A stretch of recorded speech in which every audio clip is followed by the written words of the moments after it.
दरअसल फलस्तीनी रेजिस्टेंस की जानब से गजा सिटी में इजराइल पर बहुत बड़े अटैक लॉन्च कर दिए गए हैं। जब से इजराइल गजा सिटी में दाखिल हुआ है, इनको लार्जेस्ट अटैक्स जो इजराइल के ऊपर बताया जा रहा है और इनको मुनज़्ज़म अटैक्स बताया जा रहा है। इससे पहले गोरिल्ला वॉरफेयर जारी थी, अब भी जारी है, लेकिन उसके अंदर एक मुनज़्ज़म बैटल जो है वो इजराइल के साथ छड़ी गई है और उसमें इजराइल की मैसिव कैजुअलिटीज हुई हैं। इजराइल इस तरह का बड़ा हमला एक्सपेक्ट नहीं कर रहा था और अब इस वक्त जब वो कई एक इजरायली हॉस्पिटल्स के अंदर इजरायली फौजियों को ट्रांसफर किया जा रहा है, कई एक इजरायली हेलीकॉप्टर जो है इस रेस्क्यू ऑपरेशन के अंदर जब हिस्सा ले रहे हैं। और खबर यह भी है कि इजराइल ने अचानक अपनी जो एयरफोर्स है उसको इंटेंसिव मोबिलाइज कर दिया है और सीरिया और लेबनान के बॉर्डर के ऊपर भी इजरायली जो जंगी त्यारे हैं उनकी परवाजें जब देखी जा सकती है। समटाइम ऐसा लगता है इस तरह की डेवलपमेंट्स होती है, इस तरह की खबरें आती हैं कि अगले आने वाले घंटों में जैसे कुछ बड़ा होने जा रहा है। इस वक्त भी कुछ इससे मिलती जुलती खबरें हैं जहां ऑलरेडी कशीदगी है उसमें। अब आप देखिए कि डेनमार्क से खबर यह है कि उन्होंने हंगामी तौर पर अपनी रिजर्व आर्मी को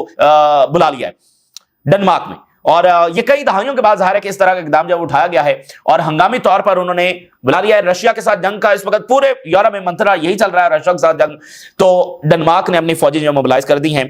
और इसी दरमियान सीरिया एक बड़ी जंग की तरफ बढ़ रहा है। देखिए सीरिया में रजीम चेंज हुआ, सीरिया स्टेबलाइजेशन की तरफ नहीं बढ़ा।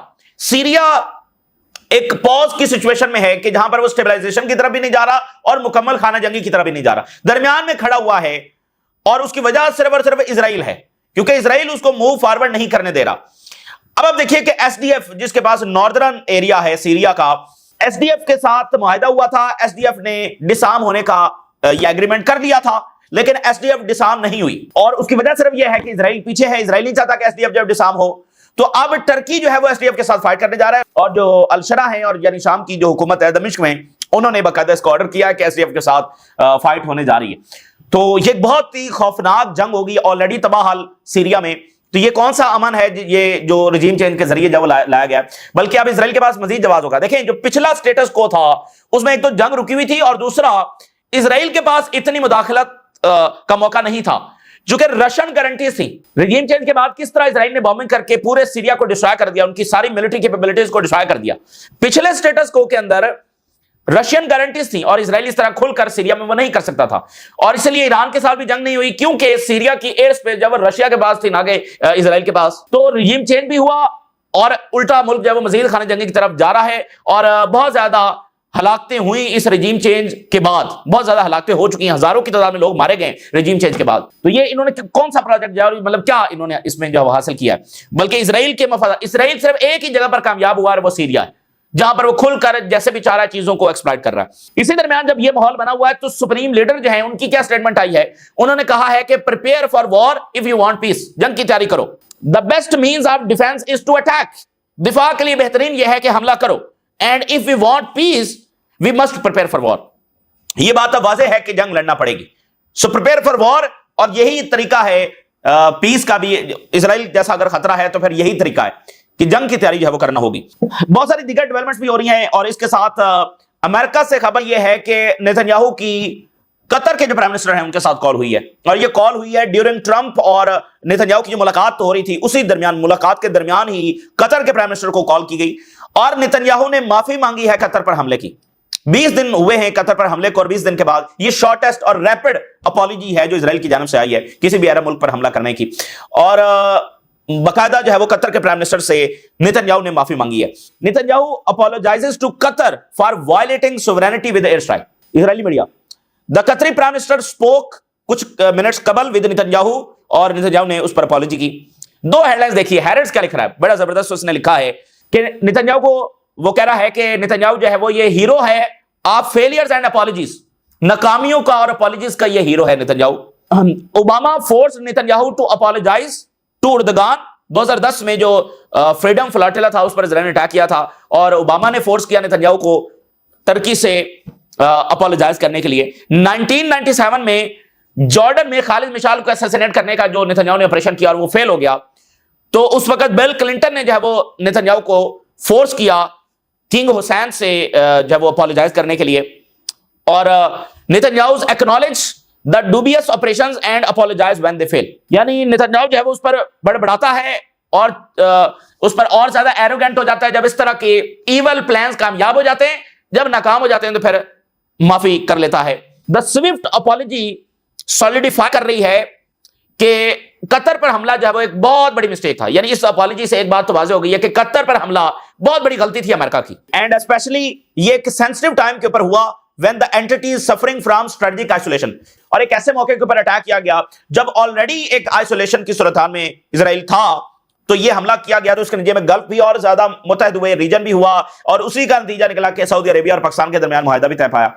तो ये अमेरिका का असल, इजराइल तो कुछ भी नहीं, इजराइल एक प्रॉक्सी है। असल में ये अमेरिका की सबसे बड़ी मिस्टेक थी, और अमेरिका भी इस मिस्टेक को जब वो बेहतर करने की जब कोशिश कर रहा है, तो अच्छी बात है कि नेतन्याहू ने माफी मांगी है, यानी उसको जिल्लत का सामना करना पड़ा है। एक एरोगेंट नेतन्याहू, एक इंतहाई ये मगरूर और जालिम तरीन शख्स है, तो ये माफी नहीं मांगता है। तो अगर इसको माफी मांगना पड़ी है और वो कतर से, मतलब कोई मजबूरी है तो माफी मांगना पड़ी है ना, तो एक पर्सपेक्टिव में तो ये बहुत अच्छा है, लेकिन दूसरे पर्सपेक्टिव में ये एक जोक है। अच्छा, नेतन्याहू ने कतर से माफी मांग ली, सो व्हाट, इससे क्या तब्दील हो जाएगा? यानी इससे क्या क्या चेंज क्या हुआ, क्या तब्दीली आ गई? रीजन में पावर बैलेंस बदल गया, कतर पर जो हमला हुआ उसका कोई ये मुतबादल है, और एक इंटरनेशनली वांटेड वॉर क्रिमिनल, उसकी माफी का आपने क्या करना है? और क्या उसने कोई कमिटमेंट दे दिया है कि अब वो किसी अरब मुल्क पर हमला नहीं करेगा? और फिर आप देखिए कि उसने ऑन रिकॉर्ड आकर माफी नहीं मांगी है, यानी मीडिया पर आकर माफी नहीं मांगी है, बस फोन कॉल की, माफी मांग ली, बाकी वो अपना बयानिया जब उसी तरह से जारी रखेगा। तो दूसरे अंदाज में तो ये सिर्फ जोक है, जिसे मतलब क्या, और जिस तरह से पोर्ट्रे किया जा रहा है कि ट्रंप ने फोर्स किया नेतन्याहू को, नो, ट्रंप जो है वो ना नेतन्याहू को फोर्स करता है और ना कर सकता है। हाँ, जो जॉर्डन वाला मामला है उसमें बिल क्लिंटन ने फोर्स किया था नेतन्याहू को, यहां पर ट्रंप कोई फोर्स नहीं करता नेतन्याहू को, और वो एक ही पेज के ऊपर है। हाँ, वो कन्विंस हो गए, उन्होंने कहा ठीक है, हासिल उसूल तो कुछ हुआ नहीं, हमला फेल हो गया, जिल्लत और बदनामी और वो अलग से हुई, और अमेरिका का जो डैमेज हुआ, तो अमेरिका जरा उसको बेहतर करने की कोशिश कर रहा है, तो उसमें इजराइल ने कहा ठीक है, मतलब वो ये एक कंसेंसस के साथ हुआ है। इसको मीडिया अलग अंदाज में पोर्ट्रे करेगा तो मीडिया हेडलाइंस के लिए ठीक है, और ट्रंप के अपने उसके लिए ठीक है कि मैंने फोर्स किया। तो रियलिटी ये नहीं है, मतलब हमला हुआ और जनाब माफी मांग ली गई, तो जो लाखों फलस्तीनी वहां पर शहीद और जख्मी हुए हैं उसका क्या करना है?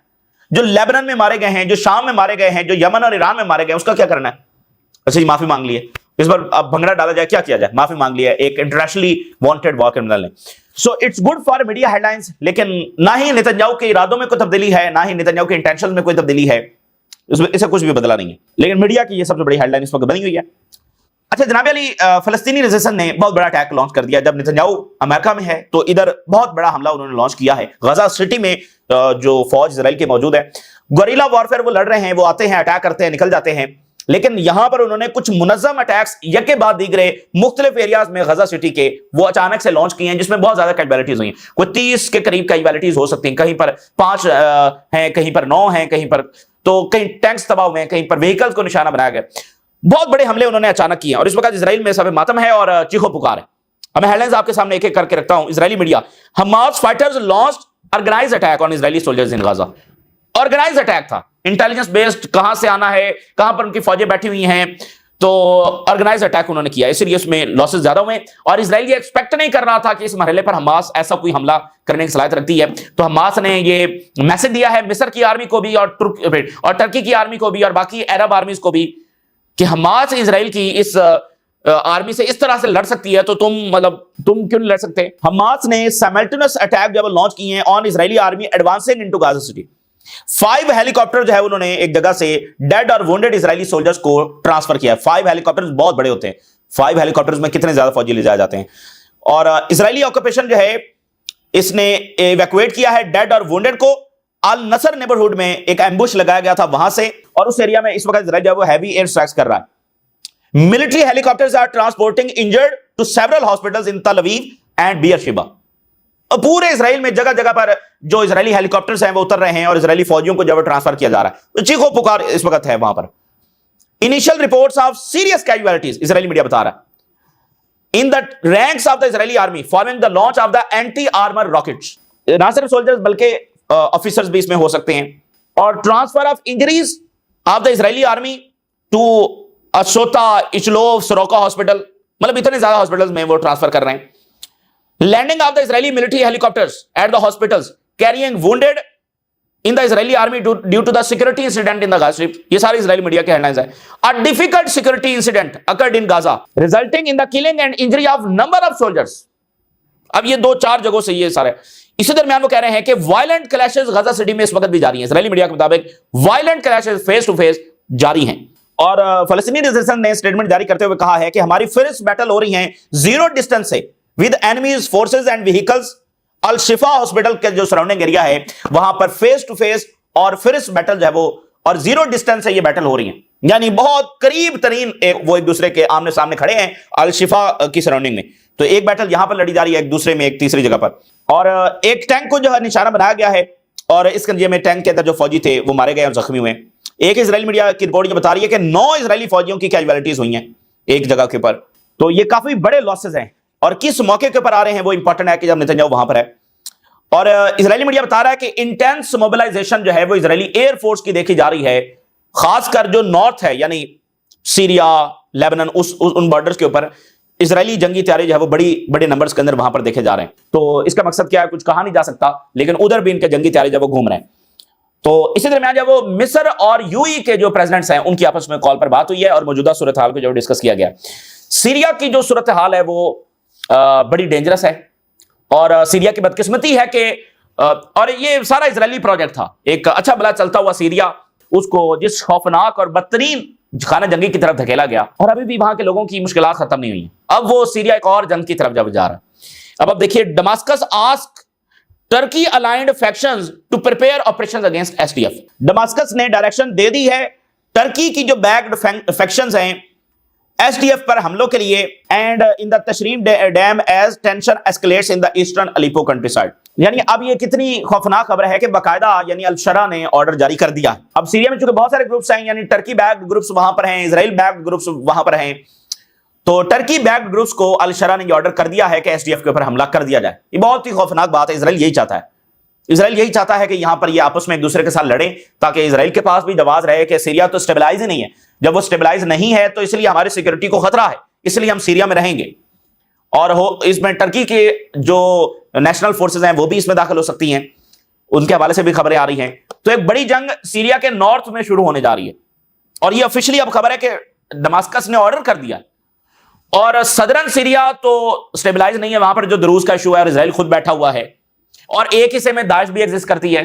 तो अनफॉर्चुनेटली और बहुत ही अफसोस के साथ कहना पड़ रहा है कि सीरिया एक और बड़ी जंग की तरफ जा रहा है। ये हासिल किया है टर्की ने और अल-शरा ने, मतलब ये उन्होंने नतीजा निकाला कि सीरिया को एक और जंग की तरफ धकेल रहे हैं और इजराइल के ट्रैप के अंदर भी ये आए हैं। अच्छा, इसी दरमियान जो है वो जर्मनी के ऊपर बहुत ज्यादा प्रेशर है, pressure mounts on Germany over Israel support.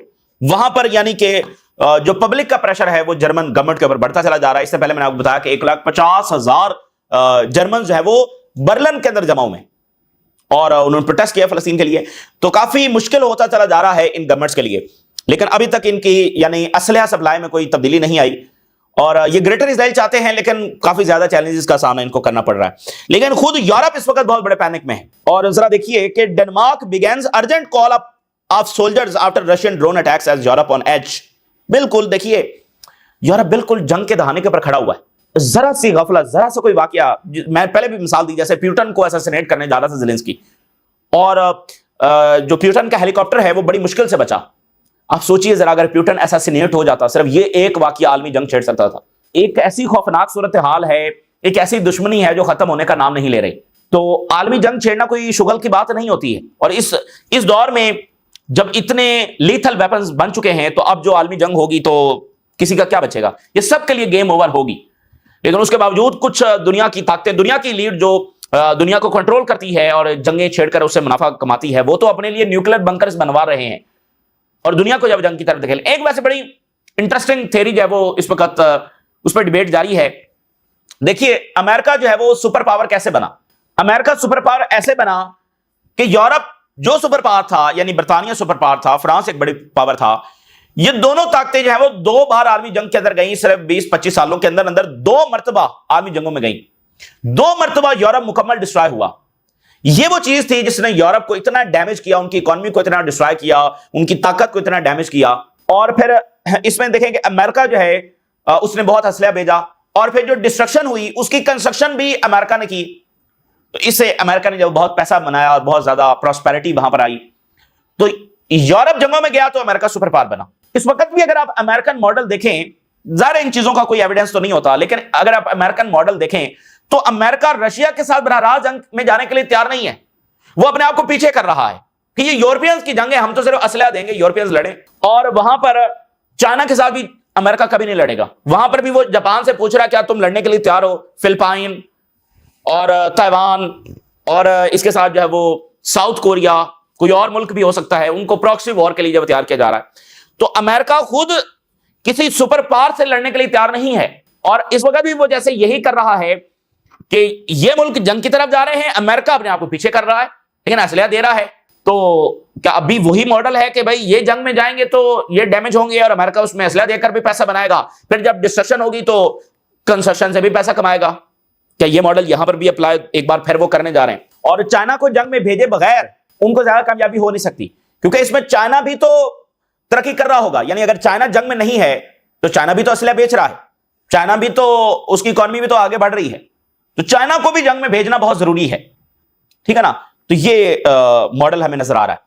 इसलिए आप देखें ना कि अमेरिका इलॉजिकली अगर आप देखें तो वो जैसे सूरत हाल को खराब कर रहा है, बिला वजह जो है साउथ कोरिया से फटा, बिला वजह जो वो जापान से, यानी वो सिक्योरिटी जो स्टेबलाइजेशन है उसको डिस्टेबलाइजेशन की तरफ धकेल रहा है जानबूझकर।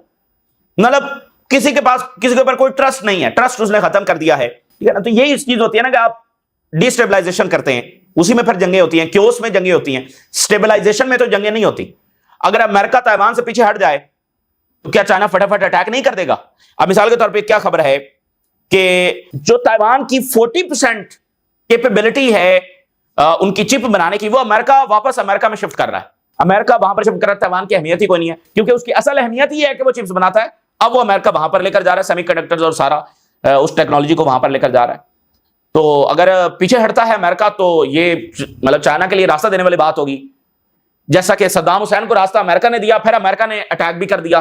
तो क्या ये मॉडल एक बार फिर अप्लाई किया जा रहा है? जर्मनी, फ्रांस एंड पोलैंड ने कहा है कि हम रशिया का जो शैडो फ्लीट है उसको डिसमेंटल करेंगे। यानी एक सैंक्शंस हैं रशिया के ऊपर, तो उनके जो टैंकर्स हैं वो तो अभी तक ऑयल लेकर आ रहे हैं, जा रहे हैं, उनको शैडो फ्लीट जब कहा जाता है। और ज़ेलेंस्की ने कल कहा कि इनके जो ऑयल टैंकर्स हैं वहां से मिसाइल फायर हो रहे हैं। और अब ये तीनों मुल्क पोलैंड और फ्रांस और जर्मनी कह रहे हैं कि हम रशिया का शैडो फ्लीट जब डिस्ट्रॉय करेंगे। मतलब ये क्या बात है? मतलब रशिया के ऊपर, रशिया के ऑयल टैंकर्स के ऊपर ये मुल्क अटैक करेंगे तो इसका नतीजा क्या निकलेगा? और अगर पोलैंड ने रशिया के जेट्स गिरा दिए तो इसका नतीजा क्या निकलेगा? सो इस वक्त बहुत ज्यादा पैनिक है यूरोप के अंदर, बहुत ज्यादा पैनिक है और बहुत ज्यादा खौफनाक सूरत हाल है। ये इस वक्त की ताजा तरीन सूरत हाल जो आपके साथ शेयर किया, आपने राज रुका करें। अल्लाह हाफिज।